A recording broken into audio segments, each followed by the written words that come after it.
नहीं, मेरे जाने के बाद क्या क्या बर्दाश्त कर रहा था। भाई का अगर कोई फर्ज होता है तो बहन का भी अधिकार होता है कि वो अपने भाई की खुशी के लिए दुनिया से लड़ जाए।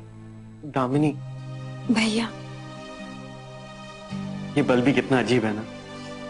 दुनिया का हर भाई अपनी बहन को विदा करते हुए रोता है। तुम पहली बहन हो जो अपने भाई को विदा करते हुए रो रही है।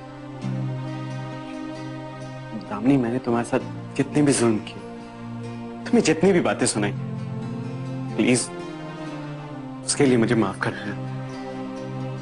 ये कहकर मेरे सर पे पाप मत चढ़ाइए भैया। क्या ठीक है, तुम पापा मम्मी को समझा दो। आप अपनी जिंदगी देखिए, अपने घर वालों और दिव्या के घर वालों को मैं देख लूंगी।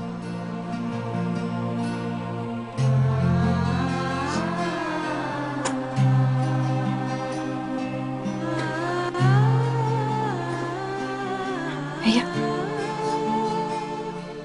अपना ध्यान रखिएगा और कुछ भी हो तो मुझे फोन कीजिए।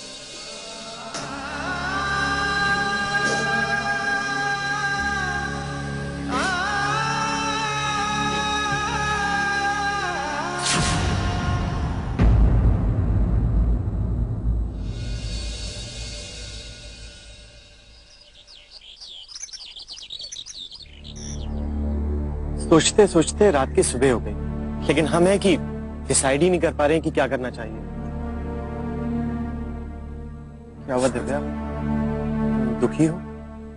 नहीं, लेकिन पता नहीं मुझे अभी भी ऐसा क्यों लगा जैसे पापा ने मुझे पुकारा। औलाद को पैदा करने के लिए माँ बाप कितनी मन्नतें करते हैं, कितने सपने देखते हैं। औलाद पैदा होने के बाद उसे पाल पोस कर बड़ा करने के लिए ना जाने कितनी तकलीफें उठाते हैं। और बड़े होने के बाद औलाद अपनी खुशी के लिए माँ बाप की सबकी एक राय पर पानी फेर देती है। इसलिए तो भगवान के बाद कोई पूजा के लायक होता है, वो है माँ बाप। अजी, मेरे पापा चाहे कैसे भी हों, लेकिन उन्होंने मुझे कभी किसी तकलीफ का सामना करने नहीं दिया। दुनिया के लिए तो मैं नहीं जानती वो कैसे भी हो, लेकिन मेरे लिए तो मेरे पापा फरिश्ते हैं। कभी किसी चीज की कमी नहीं होने दी, हर जिद पूरी की। मैं एक दिन भी पापा से कभी पहले दूर नहीं हुई, और अब इतनी दूर जा रही हूँ। अरे पगली, हम हमेशा के लिए थोड़ी ना जा रहे हैं। कोर्ट मैरिज करेंगे फिर थोड़े दिनों में वापस आ जाएंगे। अरे माफी मांग लेंगे उनसे और पैर छू के आशीर्वाद ले लेंगे। तुम मुझे कोई दुख तो नहीं दोगे ना? इतना बड़ा दुख दे दिया, अब क्या दुख दूंगा? कौन सा दुख? मैं तुम्हारे डैडी डियर से दूर लेके जा रहा हूं, जिन्हें तुम लिपट के रोती हो। शट अप अजी, अब मैं तुम्हारे साथ हूं ना।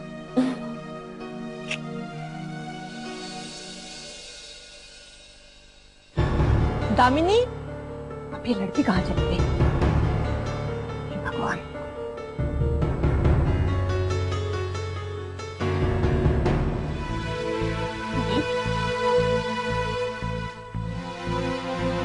क्या हुआ मम्मी? अजीत कहाँ चला गया? वो चले गए। चले गए मतलब कहाँ? अपनी जिंदगी बनाने, अपनी खुशियां ढूंढने। दामिनी, पहेलियां मत बुझा, सीधे सीधे बता कहाँ गया है वो? वो दिव्या को लेकर चले गए मम्मी। हाँ मम्मी, मैंने उन्हें उकसाया था। अगर वो ऐसा नहीं करते तो देवराज अंकल दिव्या की शादी किसी और लड़के से कर देते। उन्होंने तो दूसरा लड़का ढूंढ भी लिया है। कैसा हो सकता है? देवराज भाई साहब तो अपने आप को बहुत समझदार और होशियार मानते हैं, फिर उन्होंने ऐसे कैसे कर दिया? देवराज अंकल कुछ भी कर सकते हैं मम्मी। शादी टूटने का डर देकर उनको लगा होगा कि आशियाना हथिया लेंगे, इसीलिए ना? नहीं मम्मी, अब वो अच्छी तरह से जान चुके हैं कि वो आशियाना का सपना नहीं देख सकते। बस बस इसलिए वो अपनी भड़ास निकालना चाहते हैं। वो चाहते हैं कि हम सबको परेशानी हो, दुख पहुंचे। माँ बाप अपनी औलाद की खुशियों के लिए जीते हैं। भाई साहब किस तरह के इंसान है, अपनी जिद के सामने बच्चों की खुशियां दांव पर लगाने पर तुले हैं। तभी तो मैंने उनका साथ दिया मम्मी। अगर अजीत भैया ये कदम नहीं उठाते तो दिव्या अपनी जान दे देती। क्या ये सही होता?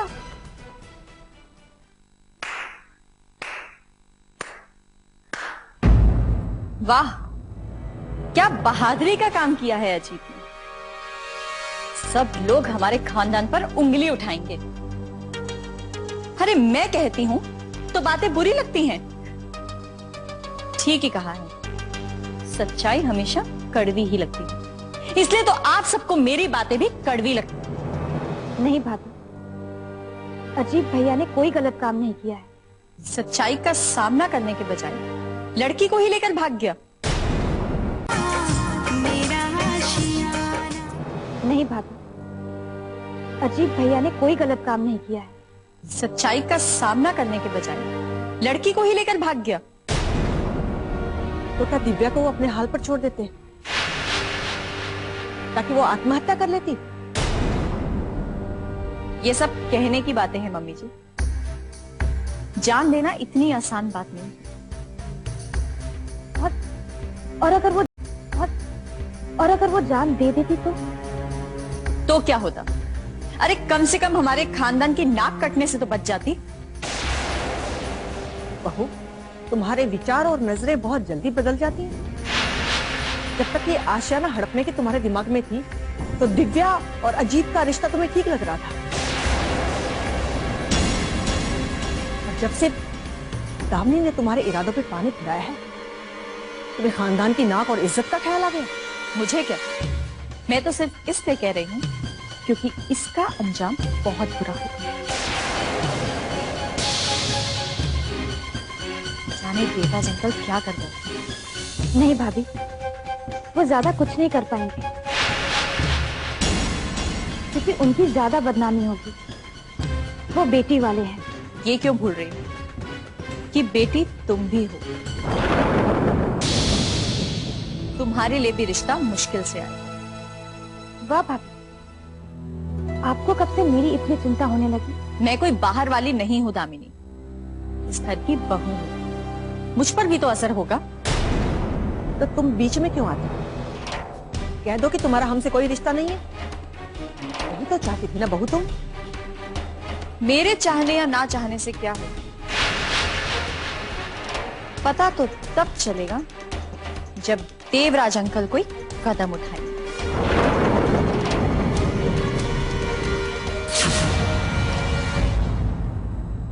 दिव्या, दिव्या, दिव्या,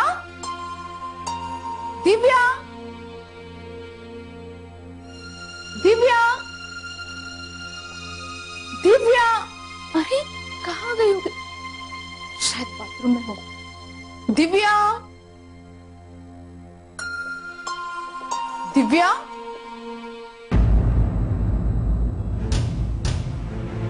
कहाँ गई होगी? भैया, भैया, भैया, भैया, भैया, क्या हुआ सुषमा? भैया, वो अपने कमरे में नहीं है। कौन अपने कमरे में नहीं है? दिव्या। तू कहाँ गई? पता नहीं, सारा घर छान मारा और उसका दरवाजा भी खुला है। दरवाजा भी खुला? हाँ। पर दरवाजा खुला करके तो कभी सोती नहीं वो। भैया अब क्या करें, कहाँ ढूंढेंगे उसे? एक मिनट, एक मिनट। उसका फोन भी ऑफ आ रहा है। कहाँ जा सकती है वो? तुमने छत पे देखा? हाँ। गार्डन में? हाँ भैया। और कहीं दूसरे कमरे में देखो? नहीं भैया, पूरा घर छान मारा। भैया मुझे तो लग रहा है कि वो भाग गई। चुप। इस तरह वो मेरी इज्जत को दांव पर लगा कर नहीं भाग सकती। नहीं, वो ऐसा नहीं कर सकती। वो ऐसा नहीं कर सकती। पद्मा, पद्मा, जी दिव्या कहाँ है? मैं नहीं जानती। मेरी तरफ देखो, मुझसे नजरें मिलाकर बात करो और मुझे ये बताओ कि दिव्या कहाँ है? मैंने कहा ना, मैं नहीं जानती। तुम सब जानती हो, लेकिन तुम बताना नहीं चाहती कि दिव्या कहाँ है। हाँ, जानती हूँ। मैं जानती हूँ दिव्या कहाँ है, पर मैं बताना नहीं चाहती, इसलिए कि वो जहाँ बेहद खुश है, कम से कम आपके झूठे प्यार से, दिखावे से दूर तो है। ऐसे कैसे जाओगी तुम? तुम्हें बताना ही पड़ेगा कि दिव्या कहाँ है। पद्मा, पद्मा, पद्मा रुक जाओ। पद्मा, पद्मा मैं तुमसे कुछ पूछ रहा हूँ। पद्मा, पद्मा मैं तुमसे कुछ पूछ रहा हूँ। कहाँ जा रही हो तुम? क्यों बता नहीं रही हो तुम?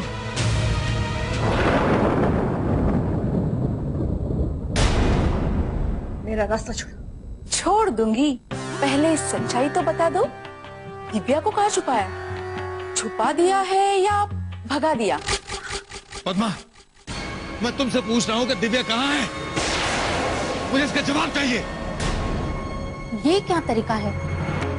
हटो, मुझे पूछने दो। बहू, कहाँ है दिव्या? ओए होए होए होए होए, सास बहू का सारा प्यार आज ही उमड़ आया है। बहू ने तो इतना कांड कर दिया, और सासू माँ है जो इतने प्यार से पूछ रही है। तुम चुप रहो सुषमा। मेरी बहू गलत काम कर ही नहीं सकती। मुझे उस पर पूरा विश्वास है, अपने आप से भी ज्यादा। नहीं माँ जी, इतना भी विश्वास मत रखिए कि मैं शर्मिंदा हो जाऊं। मेरे कहने से ही दिव्या भाग गई।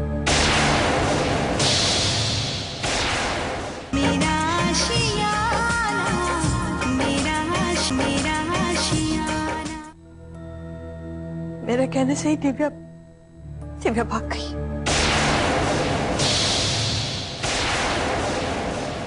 जी, सुना आपने? सुना आपने? मैं इस औरत की जान ले लूंगा। चुप हो जा बेटे। नहीं माँ जी, बोलने दीजिए इन्हें, मारने दीजिए। इनकी नजरों में मैंने गलत किया है ना, तो इन्हें अपनी भड़ास निकालने दीजिए। अरे मेरी भड़ास तो तब निकलेगी जब मैं तेरी जान ले लूंगा। मारिए, मारिए ना, ले लीजिए मेरी जान। मरते मरते भी यही कहूंगी कि मैंने कोई गलत काम नहीं किया। मैंने कोई गलत काम नहीं किया। देख लिया, इसने जो कुछ किया इसका उसे गर्व है। मेरी इज्जत पर कलंक लगाकर यह खुशी महसूस कर रही है। मैं इसकी जान नहीं लूं तो और क्या करूं? हाँ, ले लीजिए मेरी जान, मार डालिए। लेकिन उससे पहले जो सच है वो मैं कहना चाहती हूँ। मैं अपनी कोई सफाई नहीं पेश कर रही हूँ आज, लेकिन मेरी बात सुनने के बाद आप बताइएगा कि जो भी फैसला मैंने किया है वो सही है या गलत। बहू, बेटी घर की इज्जत होती है। तूने अपने घर की इज्जत पर खुद कलंक लगा दिया। ये बात समझ में नहीं आई। माँ जी, अगर दिव्या की शादी किसी और से करवाते तो वो आत्महत्या कर लेती, और अगर एक कुंवारी लड़की आत्महत्या कर ले तो क्या खानदान की इज्जत पर कलंक नहीं लगता? अरे आत्महत्या कर लेती तो अच्छा होता, 2 दिन आंसू बहाकर चुप हो जाते। लेकिन अब तो जिंदगी भर का रोना है। लोगों की बातें सुननी पड़ेगी, किसी से नजर भी नहीं मिला पाऊंगा। भैया, मेरी बेटियों के लिए भी रिश्ता आने में मुश्किल हो जाएगी। तू चुप रह। क्या सिर्फ तूने इसीलिए उसे जाने दिया? देवराज ने जो दूसरा लड़का ढूंढा होगा वो भी तो बुरा नहीं होगा ना? क्या ये अपनी बेटी का बुरा चाहेगा? जरा पूछिए इनसे, ये दिव्या का भला कब चाहते थे? ये दिव्या की शादी अजीत के साथ सिर्फ इसलिए कराना चाहते थे क्योंकि इन्हें आशाना के पेपर्स पर साइन चाहिए थे। तब तो इन्होंने नहीं सोचा कि अजीत अच्छा लड़का है या बुरा, वो हमारी बेटी को खुश रख पाएगा या नहीं। इन्होंने अपना और अपना फायदा सोचा, और वो भी पिता की बातों पर भरोसा करती। इन्होंने जैसा कहा बस वो वैसा ही करती रही। लेकिन जब इन्हें पता चला कि इनके हाथों से आशियाना निकल चुका है, तब इन्होंने अजीत के साथ रिश्ता तोड़कर किसी और के साथ जोड़ने का फैसला कर लिया। बस तभी दिव्या की आंखें खुली और वो बागी हो गई। उसे अपने बाप के असलियत का पता चल गया। देव, तू इतना बड़ा बिजनेसमैन है, मुझे आज पता चला। तूने अपने बच्चे की खुशियों को ही दांव पे लगा दिया, अपनी बेटी के प्यार को बिजनेस समझा और उसके दिल को स्टॉक मार्केट की तरह नीलाम कर दिया। वो बाप आज इज्जत की बात कर रहा है। माँ चुप, बिल्कुल आवाज नहीं, वरना अभी यहाँ से धक्के मार के निकाल दूंगी। पद्मा, तूने जो किया वो बिल्कुल ठीक किया। जब दिव्या को अजीत अपने घर से धक्के मारकर बाहर निकाल देगा, तब रोते हुए यहाँ आएगी वो, तब उसके आंसू पूछना। खून के आंसू रहेंगे वो। खून के आंसू तो आप रुलाते थे।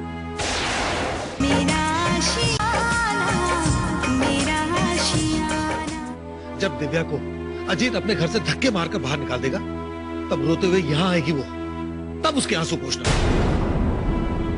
खून के आंसू रहेंगे वो। खून के आंसू तो आप रुलाते थे। अब मेरी बेटी।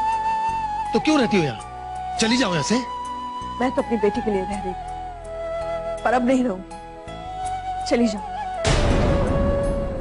पहले तो आप अकेले थे, आपको समझाया भी जा सकता था, पर अब ऐसा नहीं।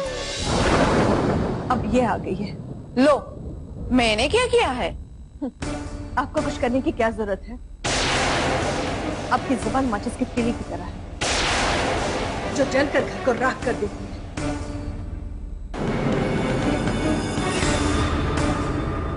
अभी आपने, आपके सामने भाभी ने मुझे माचिस की तिल्ली कहा। चुप कर।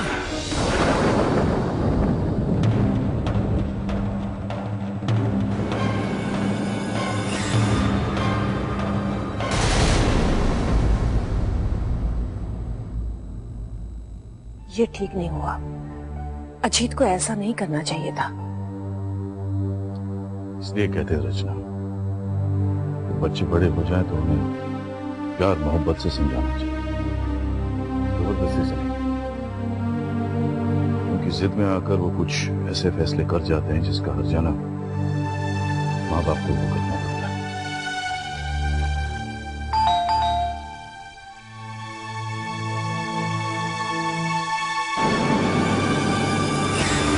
वाह, बहुत अच्छे। मेरा सुकून छीनकर बड़े आराम से बैठे आप लोग यहाँ पर। मैंने कभी अपने अंदर बदले की भावना नहीं रखी मिस्टर देवराज। अगर रखता तो उसी वक्त में बदला ले लेता। तुमने इस आशानी को हथियाने के लिए मेरे घर की एकता को भंग किया, मेरे बेटे और लोगों को अलग कर दिया। अरे तुम तो सांप हो, सांप। मौका मिलते ही डस लेते हो। ये तो तुम्हें मौका नहीं मिल रहा था, इसलिए शांत बैठे थे। अब मौका मिल गया तो डस लिया। गलत सोच रहे हो तुम। बबूल बोया तो बबूल ही पाओगे। मेरे इस आशानियों को हत्याने के लिए तुमने उसके साथ हाथ मिला लिया, अपनी बेटी को बदनाम किया, बिजनेस की धज्जियां उड़ गई और आज पहली बार जमीन की धूल चाटते हुए देखा। Shut up! चिल्ला मत। अभी अभी अस्पताल से निकले हो, हार्ट अटैक हो चुका है, ब्लड प्रेशर बढ़ गया तो मुश्किल हो जाएगी। मुश्किल तो मैं तुम्हारे लिए पैदा करूंगा इंद्रजीत।